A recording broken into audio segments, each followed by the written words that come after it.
देशाचा पंतप्रधान मित्रांनो ड्रायव्हरच्या मागं बसतो, त्याला पगार भरपूर. हां, आणि आम्ही टेम्पो चालू, रिक्षा चालू, बस चालू, ऑटो चालू, पिकअप चालू, ट्रक चालू, हां, एस टी चालू, आणि आम्हाला पगारी मात्र कमी. आणि आम्हाला कधी बी उठवायचं, कधी बी एनी टाईम फोन करायचा, त्याला वेळ बघायचा नाही, टाईम बघायचा नाही, रात्र असो दिवस असो, हे भाऊ जा भरून. आणि पगार 10 आणि 12,000 आणि 13,000 14,000.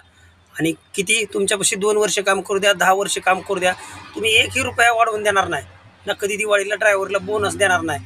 हां, आणि पंतप्रधानच्या ड्रायव्हरला सगळं पगार वाढवून त्याला बोनस, म्हणजे आपली आपली पदं जपायचं चाललंय. हां, अरे काहीतरी ड्रायव्हरच्या नियमामध्ये काढा, काहीतरी बाबा थोडीफार पगार वाढवून द्या. मी मान्य करतो गाडीवाल्यांना परवडत नाही, पण 4 पैसे जर तुम्हाला जादा भेटत असतील तर 4 पैसे तुम्ही ड्रायव्हरला जास्त वाढवून द्या, कमी नका हे करू. कारण त्याची आज घरची फॅमिली त्याला सांभाळता सांभाळता